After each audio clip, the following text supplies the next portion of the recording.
Olá pessoal, estamos aqui hoje para recordar, para visualizar novamente a disciplina Filosofia da Educação nos capítulos 3, 4 e 5. Eu sou a professora Marlúcia e este é o professor William. Olá pessoal, tudo bem? Estamos aqui nesse momento para fazer mais uma revisão relativa aos capítulos que já foram citados pela professora.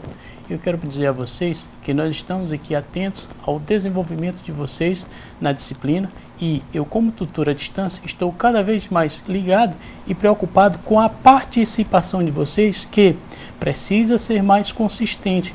Por isso nós estamos sentindo a necessidade e nesse momento fazemos uma revisão através dessa web-aula. Professora Marlúcia. Então, pessoal, nós vamos iniciar pelo capítulo 3, pensando filosoficamente a educação. O que é educação? As pessoas sempre estão questionando o que é educação. É um acúmulo de conteúdos, é uma transmissão de conteúdos aos alunos. O que seria a educação? Então, vamos iniciar por educar, que é conduzir de um estado a outro, é modificar. Então, grosseiramente, é passar do estado de ignorância para a compreensão, para a aprendizagem. E educador é aquele que conduz as pessoas a outras possibilidades de conhecimento. Na educação tradicional, que nós veremos no final dos capítulos, no final das aulas de filosofia da educação, nós vamos ver que o educador era a pessoa mais importante da sala de aula da escola. E hoje isso é diferente. É o educando, que é a pessoa importante, é onde vai ser direcionada todas as atenções da escola para o educando. E o professor ficará, nesse sentido, como um mediador, né? Ele tem a obrigação de fazer ter uma formação continuada e para poder repassar para os seus alunos, para os educandos, um conteúdo significativo. Então, como vimos, educar é diferente de ensinar. Ensinar é o ato de transmitir o conteúdo. E educar é a construção do conhecimento, é um processo. Para Lucchesi, funções da educação. A educação, para ele primeiro, a educação como ele coloca como a educação como redentora da sociedade. A sociedade, nesse tipo de educação, ela não tem conflito, é uma sociedade sem conflito. Cada um ocupa seu lugar no espaço da sociedade.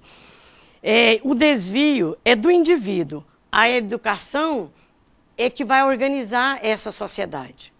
Agora, a educação como reprodutora da sociedade, ela é reprodutora de grupos, né, de classe dominante. Então, aquelas pessoas que têm acesso à universidade, o que vai acontecer? Ela vai ter cargos importantes, ela vai ter empregos melhores. Então, esse grupo vai reproduzir e será copiado por os outros grupos. Então, o grupo dominante irá definir o que vai acontecer com a educação. A educação como um dos meios para a transformação da sociedade, é educação mediadora. O projeto de sociedade não está pronto nem acabado. Ele é uma continuidade, ele é uma continuação. E a educação como meio de transformação, uma educação como fim em si mesmo, é defendido pela ONU. Por que ela é defendida pela ONU? Porque é uma educação acima de qualquer interesse ideológico. Base das reformas. Então, ele está baseado nos 4 pilares da educação que eu tenho certeza que vocês já estudaram muito sobre isso, que é aprender a aprender, aprender a ser, aprender a fazer e aprender a conviver. Isso acredito que vocês já viram isso em algum momento da vida estudantil de vocês. Os professores e alunos como sujeitos do ato de educar, superando o senso comum pedagógico. Então, o educador é o mediador entre a cultura acumulada e o aluno. Então ele vai só mediar, ele não vai obrigar, ele não vai fazer com que esse aluno, com que ele seja o centro das atenções e o aluno simplesmente vá acumular esse conteúdo. O educando é o sujeito na prática educativa. Então, no capítulo 4, construindo a noção filosófica de infância em relação à vida adulta. Então, nós temos aqui os estudiosos, que eu vou apresentar rapidamente para vocês, que é o Michel de Montaigne, que para ele ensinar a criança a caminhar com suas próprias pernas, fazendo com que ela experimentasse as coisas, os objetos, por meio dos seus sentidos.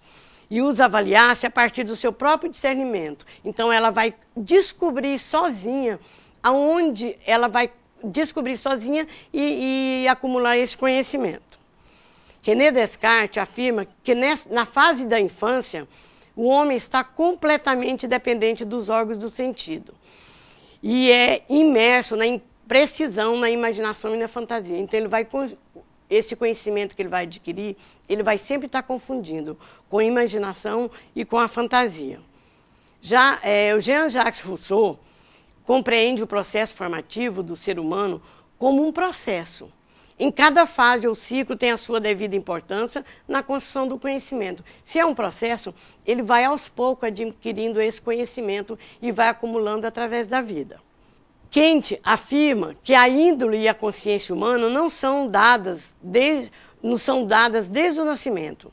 Elas precisam de um direcionamento formativo racional. Então, não é com o nascimento que você já tem esses conhecimentos, né?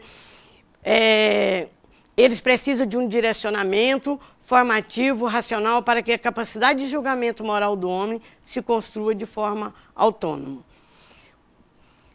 O John Dewey o que imobiliza o ato pedagógico não é ensinar a pensar, já que essa é uma capacidade inerente ao ser humano, e sim a possibilidade de aprender a pensar mais e melhor. Então, é um processo que ele vai cada dia melhorando esse pensamento dele e vai construindo o seu conhecimento.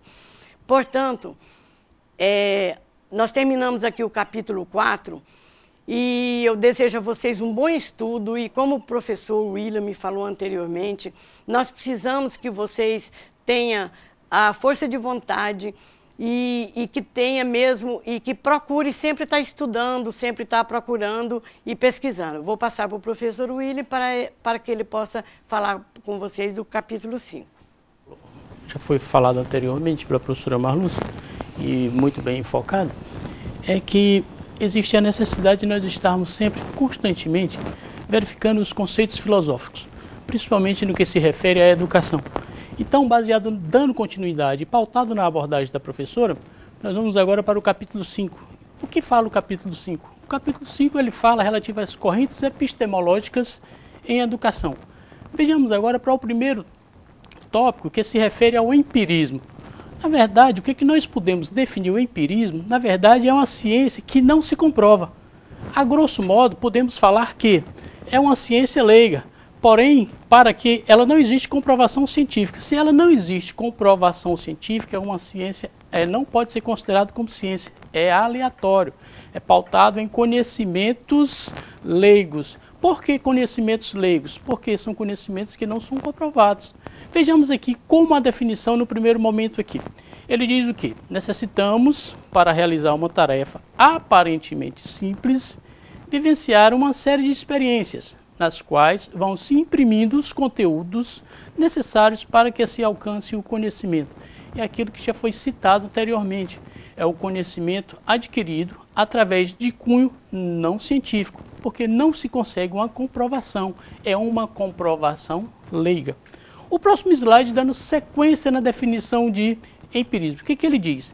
Ele diz que necessitamos, para realizar uma tarefa aparentemente simples, vivenciar uma série de experiências, nas quais vão se imprimindo os conteúdos necessários para que se alcance o conhecimento. Tudo isso é pautado nas abordagens anteriores. São os conhecimentos adquiridos que, vamos dar exemplo para se tornar fácil o entendimento de uma definição de empírica. Quando a gente fala que a ciência que são experimentos que não têm comprovação científica, quando a gente fala assim, por exemplo, a sereia ela é uma conotação de peixe e de mulher. Tem comprovação científica? Não. Você está entendendo? E por que isso acontece? Porque são conhecimentos leigos que não são comprovados, não são fatos vivenciados, são conhecimentos adquiridos gradativamente, de forma aleatória. Vejamos agora, dando sequência à definição de empirismo. Ele diz, para o empirismo, a origem do conhecimento encontra-se na experiência, isto é, por meio dos nossos sentidos, que podemos conhecer a realidade. Quando a gente fala, por exemplo, dá exemplos de a chuva está para vir, as formigas estão muito nervosas, estão se espalhando demais.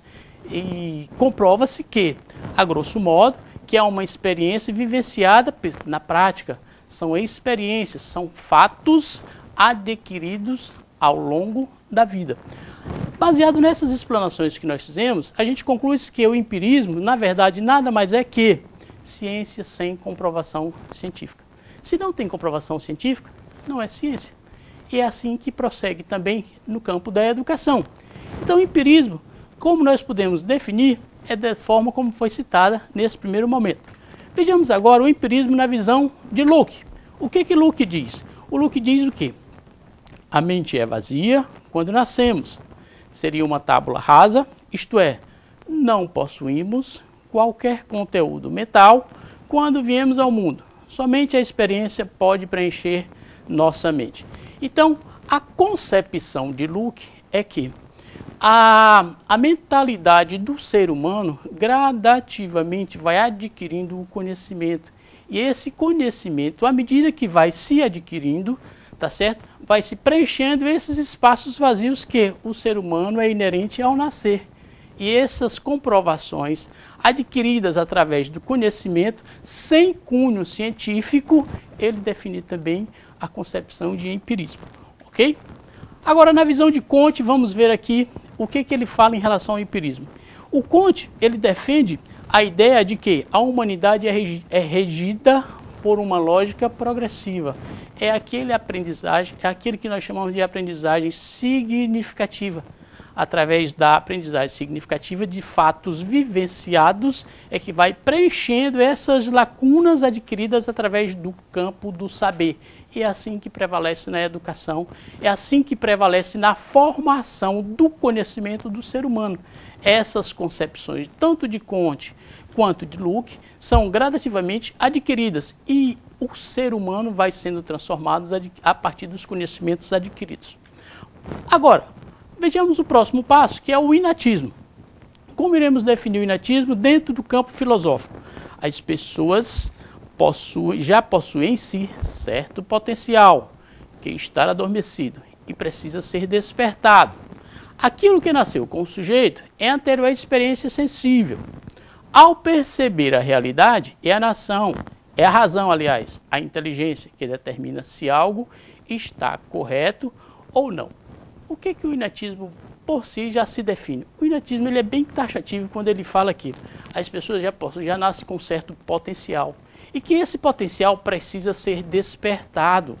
Por quê? Tem pessoas que têm mais habilidades em determinados segmentos que outros. Por que isso acontece? Em função do desenvolvimento. Ok, pessoal? Próximo slide. O inatismo na concepção de Platão. Como ele define? As ideias puras que possuímos desde o nosso nascimento é que constitui o verdadeiro conhecimento. Para alcançarmos a verdade, é preciso fazer uso da razão. Tudo isso é pautado dentro do conhecimento adquirido, que vem gradativamente se diferenciando uma pessoa da outra. Então, o Platão ele é bem taxativo, quando ele fala que as ideias puras que possuímos desde o nosso nascimento, porém essas ideias elas vão se ampliando de acordo com a evolução da vida. Vamos analisar agora a concepção de Descartes. O que Descartes fala? Descartes diz que, para encontrar a verdade, propõe-se a questionar todas as coisas em que se pode fundamentar o conhecimento. A dúvida metódica é o método utilizado por ele. Descartes é muito claro quando ele fala que o ser humano necessita questionar o conhecimento adquirido. Porque quando você questiona, quando você indaga, o que você está fazendo? Você está ampliando o seu campo de saber.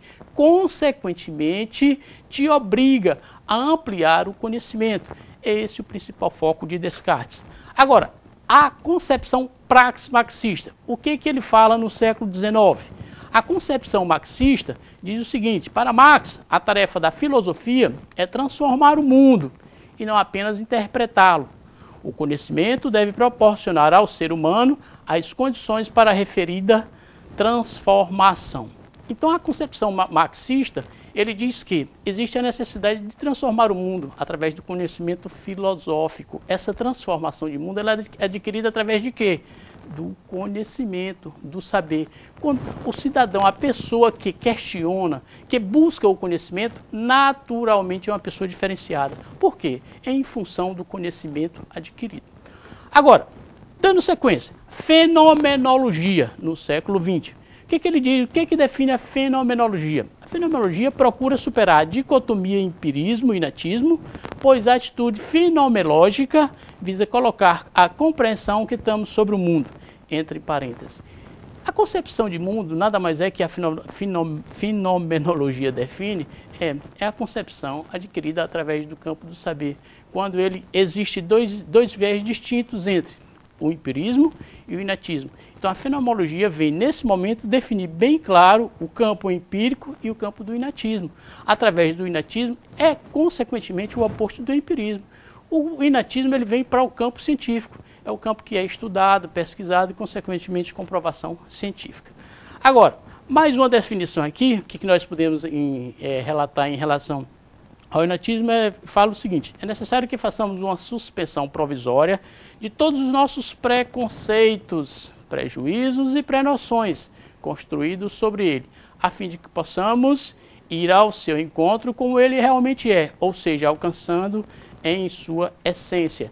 É necessário que, quando nós falamos aqui sobre o inatismo, ele fala que existe a necessidade de revermos nossas concepções de mundo, sobre preconceitos, sobre juízos, sobre noções, para que nós possamos, consequentemente, ser transformados. E a educação exige transformação, a educação exige mudanças. E essas mudanças é necessário que seja através do campo do saber. É isso que faz um cidadão diferente do outro, um ser humano diferente do outro. A cultura diferenciada. E a filosofia prega bastante esse conhecimento, porque ela valoriza o conhecimento adquirido em diversos campos, em diversos segmentos, que faz com que o ser humano seja transformado. E transformado como? Através do conhecimento. A cultura te leva a isso. E a filosofia tem essa preocupação de transformar as pessoas. Transformar como? Conhecendo. Porque hoje nós vivemos no mercado de trabalho, onde o campo de existência profissionalmente depende de quê? Do saber. Então, o cidadão torna-se diferente do outro pelo conhecimento. Automaticamente, esse conhecimento ele tende a se expandir à medida que você vai conhecendo. E, consequentemente, quem tem maiores conhecimentos se sobressai mais em todos os aspectos da vida. Existe a regra, existe a exceção, né? Toda regra tem sua exceção. Porém, o que nós vemos no mercado de trabalho é isso. Pessoal, eu quero dizer a vocês que nós estamos aqui, estamos atentos ao empenho de vocês, à dedicação. O curso é difícil, mas é uma dificuldade que está ao alcance de todos. Contem conosco. Toda a equipe de Filosofia da Educação, a professora Vívia, a professora Marluce, o professor William, que sou eu, estamos à disposição de vocês. Obrigado e até o próximo.